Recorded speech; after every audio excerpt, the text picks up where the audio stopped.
ಕಲಬುರಗಿ ಸಂಭ್ರಮದ 80ನೇ ಸ್ವಾತಂತ್ರ್ಯ ದಿನಾಚರಣೆ. ಕಲಬುರಗಿಯಲ್ಲಿ ಸಂಭ್ರಮದಿಂದ ಸ್ವಾತಂತ್ರ್ಯ ದಿನಾಚರಣೆ. ಗೃಹ ಸಚಿವ ಪ್ರಿಯಾಂಕ್ ಖರ್ಗೆ ಅವರಿಂದ ಧ್ವಜಾರೋಹಣ. ಕಲಬುರಗಿ ನಗರದ DAR ಮೈದಾನದಲ್ಲಿ ಧ್ವಜಾರೋಹಣ. ತೆರೆದ ವಾಹನದಲ್ಲಿ ಪರಿವೀಕ್ಷಣೆ ಮಾಡಿದ ಗೃಹ ಸಚಿವರು. ವಿವಿಧ ಪೊಲೀಸ್ ತುಕಡಿಗಳಿಂದ ವಿದ್ಯಾರ್ಥಿಗಳಿಂದ ಗೌರವ ವಂದನೆ ಸ್ವೀಕರಿಸಿದ ಸಚಿವ ಪ್ರಿಯಾಂಕ್ ಖರ್ಗೆ.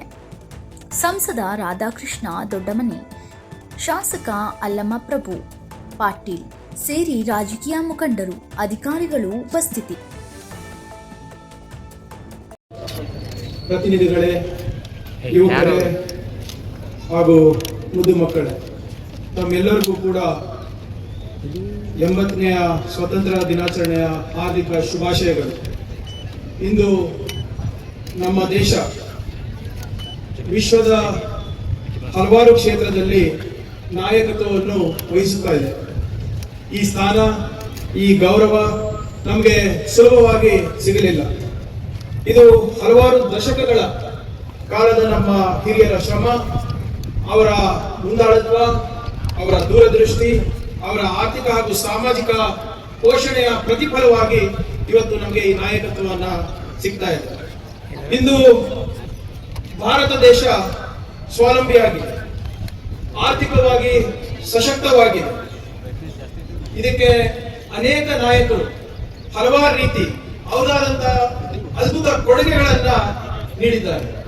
ಆದರೆ ನನ್ನ ಪ್ರಕಾರ ವೈಯಕ್ತಿಕವಾಗಿ ಮಾತನಾಡಬೇಕಾದ್ರೆ 4 ಪ್ರಮುಖ ನಾಯಕರು ಇವರ ಒಂದು ದೂರದೃಷ್ಟಿಯಿಂದ ನಾವು ಇವತ್ತು ಒಂದು ಸದೃಢ, ಸ್ವಾಭಿಮಾನಿ ಹಾಗೂ ಒಂದು ಸಬಲವಾದಂತ ಪ್ರಜಾಪ್ರಭುತ್ವವಾಗಿ ಉಳ್ಕೊಂಡಿದ್ದೇವೆ. ಆ 4 ಮಹಾನಾಯಕರು ಮಹಾತ್ಮ ಗಾಂಧೀಜಿಯವರು, ಸರ್ದಾರ್ ಪಟೇಲ್ ಅವರು, ಡಾಕ್ಟರ್ ಬಾಬಾ ಸಾಹೇಬ್ ಅಂಬೇಡ್ಕರ್ ಅವರು ಹಾಗೂ ಪಂಡಿತ್ ನೆಹರು ಅವರು.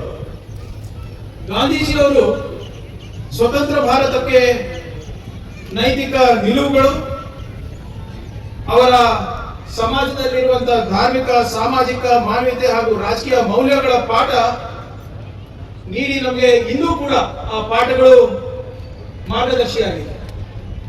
ಇಂತಹ ಒಂದು ವಾತಾವರಣದಲ್ಲಿ ಕೂಡ ಅವರ ಅಮೂಲ್ಯವಾದಂತಹ ನೀತಿಗಳು ನಮಗೆ ಮಾರ್ಗದರ್ಶನ ನೀಡ್ತಾರೆ.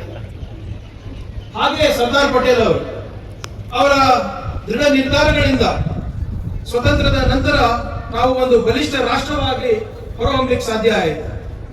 ಪಟೇಲ್ ಅವರು 560ಕ್ಕಿಂತ ಹೆಚ್ಚು ಸಣ್ಣ ಪುಟ್ಟ ರಾಜ್ಯಗಳಿರ್ಬೋದು, ಸಂಸ್ಥಾನಗಳಿರ್ಬೋದು, ಇವರಿಗೆಲ್ಲರಿಗೂ ಒಗ್ಗೂಡಿಸಿ ಒಂದು ಬಲಿಷ್ಠ ರಾಷ್ಟ್ರವನ್ನು ನಿರ್ಮಿಸುವ ಮುಖಾಂತರ ಇವತ್ತು ಒಂದು ಅಖಂಡ ಭಾರತವನ್ನ ಕಟ್ಟುವಲು ಅವಕಾಶ ಮಾಡಿಕೊಟ್ಟಿದ್ದಾರೆ.